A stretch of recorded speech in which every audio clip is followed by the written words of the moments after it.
33 देवता है वैसे तो। कितने हैं? जोर से बोलो। 33। हम कहते हैं 33 करोड़। वैसे तो भगवान अनंत है, अनंत कोटि ब्रह्मांड नायक है, पर कुल ईश्वर कोटि के 33 देवता हैं, 33 भगवान हैं ईश्वर कोटि के।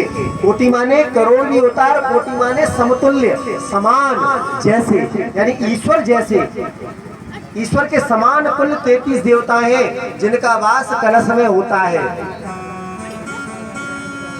जिनका वास कहाँ होता है? कलश में। जिनके प्रधान देव होते हैं वरुण जी। इनमें 5 मुख्य होते हैं। कौन कौन? सबसे पहले माँ दुर्गा या काली या लक्ष्मी, जो भी मानते हैं आप, ईश्वर कोटि की फर्स्ट। सेकंड गणेश भगवान ईश्वर, तीसरे भगवान नारायण, चौथे भगवान शिव, और 5वें भगवान सूर्य देव। ये 5 ईश्वर कोटि के देवता हैं जिनकी पूजा में नृत्य करते हैं।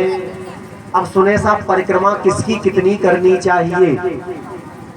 तो मैया का मंदिर हो, मानो जो माता जी का मंदिर है, और यहाँ पूजा कर रहे हैं आप, पूजा करने के बाद परिक्रमा भी करते होंगे ना?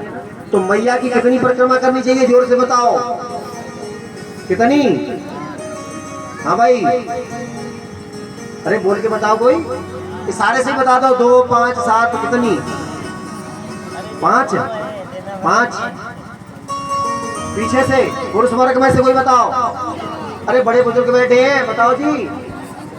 अरे बड़े बूढ़े हो तुम तो बताए तो 7। 1500। और कोई बोलना नहीं चाहता कि महाराज गलती हो गई तो फिर जो गंगे के बड़े बूढ़े में ना आवत, तो हम कह रहे कि बड़े बूढ़े ना आवत, आवत हो तो तब तक हाथ उठाए देते। क्या का मतलब तुम 60 साल के है, तुम्हें ना आवत, पूजा कैसे हुई?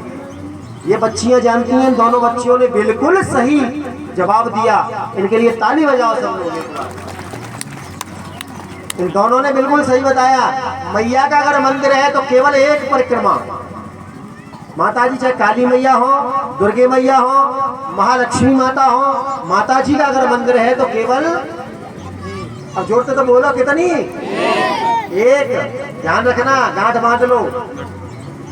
अच्छा, गणेश जी का मंदिर हो, भगवान गणेश की पूजा करने के बाद गणेश जी की कितनी परिक्रमा करें?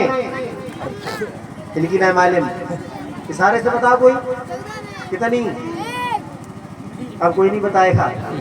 हाँ कोई नहीं, चलो हम बताए देते हैं, ध्यान से सुन लो और ये गांठ बांध लेना। भविष्य में कभी भगवान ने आपसे फिर रूबरू किया तो हम पूछ लेंगे।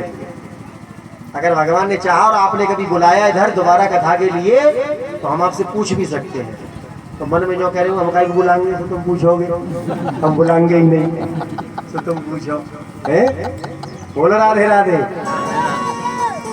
गणेश जी का मंदिर है और गणेश जी की परिक्रमा करनी चाहिए केवल, जोर से बोलो, 3। और भगवान नारायण का मंदिर है, राम जी का मंदिर है, कन्हैया जी का मंदिर है, विष्णु भगवान का मंदिर है। तो कितनी परिक्रमा? कितनी? नहीं मालूम? 4, केवल 4। नारायण प्रभु की 4, कन्हैया जी की 4, राम जी की 4। अच्छा, शिव जी का मंदिर है तो कितनी परिक्रमा? कितनी? केवल आधी परिक्रमा भगवान शंकर की।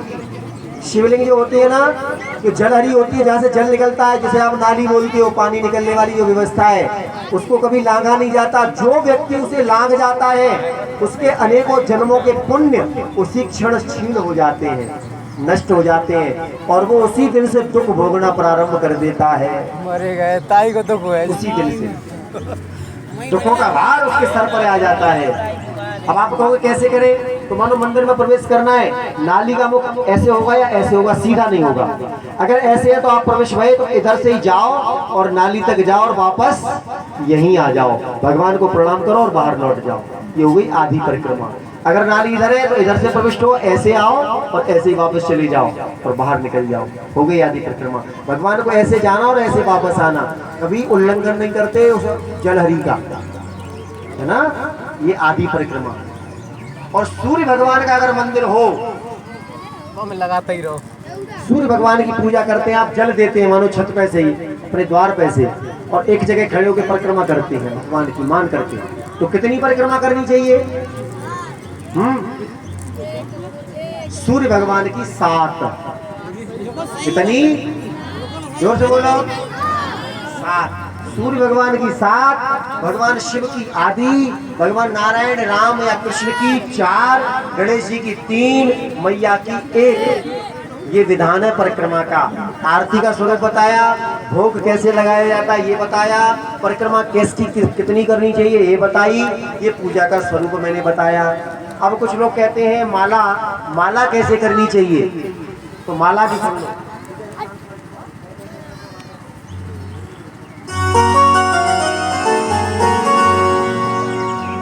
माला कैसे करनी चाहिए? लोग माला का स्वभाव नहीं जानते, माला का स्वरूप नहीं जानते, माला कैसे करनी चाहिए। तो देखो ये गोमुखी है, इसको बोलते हैं गोमुखी। और कोई कहे झोली माला, या झोली बोले तो जाके भीतर जो हुई वह कहे माला, मानो ये माला है, ठीक है। और ये झोली, झोली कैसी होती है?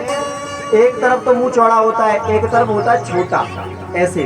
तो हम इधर से हाथ फंसाते हैं और ये तर्जनी उंगली जो होती है इसे बाहर निकालते हैं दूसरी ओर। अब इतना हाथ अंदर रहता है हमारा, इतना, ये उंगली बाहर, ये इतना हाथ अंदर रहता है। अब आप कहेंगे माला कैसे करते हैं उसमें? तो सुनिए, माला को हमेशा रिंग फिंगर पर लटकानी चाहिए।